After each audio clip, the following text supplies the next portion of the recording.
Hi, I'm Nancy Johnson, and I'm on the Jackson County Historical Board. And today I'm showing you the Harrison and Sons Funeral Home and how they got started. In 1804, Benjamin Harrison was born. When he was 17, he went to an old-timer furniture maker because he wanted to learn about making furniture. So what he did was, the old-timer asked him to make a tea caddy. A tea caddy is a small box that holds green tea and black tea. So he made the box, and they put it in the window to be sold. And along came a young lady who went by the store many times, and finally she came in and inquired about the price. Well, the old-time furniture maker asked Benjamin Harrison to go sell that tea caddy to that young lady. So he did, and he got an opportunity to get to know this lady, and eventually they were married. And so that is how he got his start in the furniture business. So he married her, and they had 4 children, 2 of which died in infancy. And then she died at that point, and he remarried Sarah Berry. And they had 2 children in England, I believe, and then they emigrated to the United States in 1849. And they had 2 children while they were here. They settled in Old Welton, which was a Yorkshire, because they emigrated from England. And usually people came from their countries and settled in some place where they knew someone, or it was land like they knew in their home country. So in 1850, he moved to Maquoketa to start his furniture business.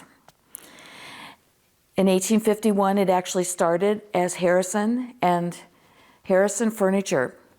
Now, Harrison Furniture was using Old English methods, by hand, custom-made furniture. And he specialized in Victorian furniture, which is a huge contrast from the primitive furniture that we all had, that our ancestors here in Jackson County had. So when you get to Victorian furniture, it's very ornate. And what he did was he used local butternut and local walnut to make beautifully finished furniture. And in our museum, we have a bedroom set that he had made for his son, William Henry Harrison, for his wedding day. And on this, you will see heads made out of a mold. Now, this is not carved wood. This is actually sawdust mixed with glue, and it was put into a mold, probably wooden. It could have been iron, but probably wooden. And then they pulled it out, and they finished it, and they put it on their furniture. And you will see it at the top of the mirror of the vanity dresser, and you'll see it on the headboard. The other pieces are handmade of wood. So the clay and resin made into this female head was a very common motif in that time. Now, it sounds simple to mix a little black walnut sawdust with a little bit of glue, stick it in a mold, and pull it out. But the really artisan part of this was actually making the mold. The rest of it, we could probably do at home. But this was a huge skill back in the day. So you will see on these beds the ornate work of the Victorian era. And the fine work has a beautiful finish. These have been refinished over the years, I believe. But you'll get a true sense of what Victorian English furniture really looked like. So over here on the other side of the bed, there is actually the tools that he brought with them. And what you have here are planes, and you have some tools that are used with a lathe. A lathe spins a piece of wood. They take curved and pointed, and they just hold it against that lathe. And then they make the beautiful turn legs on the bed. For example, the trim on the dressers, and that is how they did it. We also have a square where you can take the square and use it on a corner, upright and sideways. There's also a drill there that is finely finished, and it's wood, and that drill in itself is a beautiful piece of wood in itself. So what you'll see in this wood is it's the wood you've all seen, and you just put in the drill bits, and then you can drill and do whatever. And you can tell that it's hand-worn and it's been used a lot. What else is back there? We have braces, we have clamps, all kinds of things for furniture making. So if you are into woodworking, this is what you want to see. And eventually his son, William Henry Harrison, known as Henry, joined the business, and they were Harrison and Sons. So actually, furniture makers tended to make coffins as well, and they made them to order per order from the family. So they were making coffins on one side and furniture on the other. And the story in Maquoketa is that they owned the building. It's on North Main, a couple buildings from, and they owned the first floor. And what they needed was a display room. Well, in those days, they didn't own the second floor. And there actually was a fire in 1866 that destroyed everything, and they rebuilt. So what happened was they owned the second stories on the two buildings toward Platt Street. So they took the wall out from between, and they had a very large display area, and I would assume on one end was furniture and the other end was caskets. And that's the only time that was done in Maquoketa, and so that was a landmark. Now the buildings are owned, all three floors at once, and I'm sure they closed that back up. But that was pretty innovative for that time in Maquoketa. So eventually the store closed in 1953. And it was the longest running store at that time. It was 103 years old, owned by the same family. And they were the first Jackson County Maquoketa firm to last for that long, a century. Benjamin Harrison's son, William Henry Harrison, was also an embalmer, and he was embalming bodies. But in 1851, I believe, they opened the Chicago School of Embalming. And so Benjamin sent his son there to learn more about the trade.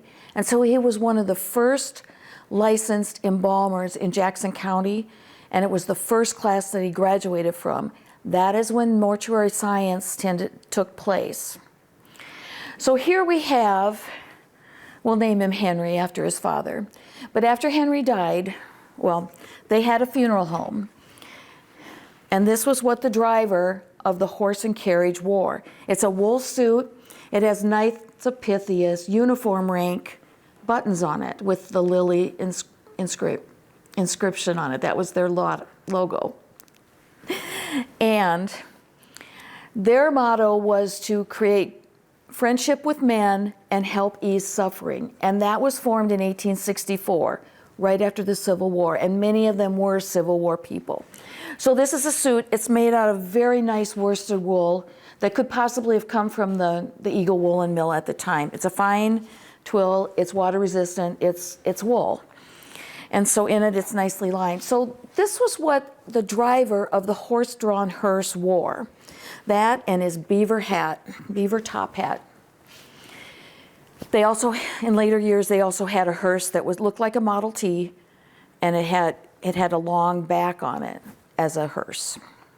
In 1928, shortly after William Henry Harrison, the second generation, the third generation broke apart, and they bought the home of Dr. L.L. Riggs and began the Harrison Funeral Home. And in 1951, they sold that to Haylock and O'Hara, and it became the Haylock and O'Hara Funeral Home. And it was that for a long time, changed hands a few times, and now it is the Dawson Funeral Home, still in existence today on Maple Street. So, the son that he made the beautiful Victorian bedroom set for actually married Ada Whitfield, whose family owned the Eagle Woolen Mills. They started out at another woolen mill, and then they moved over to Wrights and Clark, which had been in business. They were doing about 60 spools of wool. And it was run by steam power. Eventually, the Whitfields bought the Eagle Woolen Mill, and they updated the equipment. So with the equipment, they were up to manufacturing wool all over the Midwest, and they had something unique in that they would send the wool over to their tailors, and they made flannel shirts, they made blankets, they made travel rugs, they made wool skirts. They sold for $3. The flannel shirts sold for $3. But one of the interesting things is they had an order from the Anamosa Penitentiary to make 1,500 yards of 1 1/4 inch black and white striped wool. And these were made into uniforms for the prisoners. And we have a picture of the prisoners in our museum wearing these outfits. Although when they took down and remodeled that penitentiary, they did not find a scrap of this. But one of the descendants had some, and so they presented some to the penitentiary, and we also got one. So that's a pretty exciting thing. So in our museum, we have a carding machine behind me, and it looks like a medieval torture device, but it's really very sharp pieces of metal that comb the wool. Wool comes in from the sheep in big bales or big sacks, and it's washed to get out the lanolin and all of the dirt and twigs that sheep get into. Now, wool is naturally rain resistant because some of that lanolin still does stay there. And so then it goes through the washing process, and they do a simple combing of it, and then it goes through a combing machine. If you think about the brushes for dogs that have the wire teeth in them, and they use that to get the hair out of the dog and brush the dog's fur, that is what combing was like. This machine behind me was probably the first step, and then they would do a finer combing. And what that did was it put all of those threads in line so it could be spun into yarn. They also sold loose spun yarn as well. And then they would weave the wool. We have a shuttle here, and those of you who are familiar with looms, which many of us are, they have 2 layers with the spool, and then these layers go back and forth so you can keep the spool going back and forth. The threads change and it weaves. So this is a shuttle, and this is a spool of wool thread. This is a finer gauge of wool thread that was spun. So then it would be woven, and some of it would go all over the Midwest for various projects, and they would send the others over to the tailor to be made into ready-made things to sell. So we have here an original blanket, which at that point was 150 years old, but it's a lot older than that now. We also have an example of a felted blanket, and this would be felted wool. One of the things that helps make wool water resistant and dry clean only is the fact that it has little scales. So when it's on a sheep, those scales go together and they protect the sheep. Between the lanolin and the felted wool, it keeps the animal warm and dry.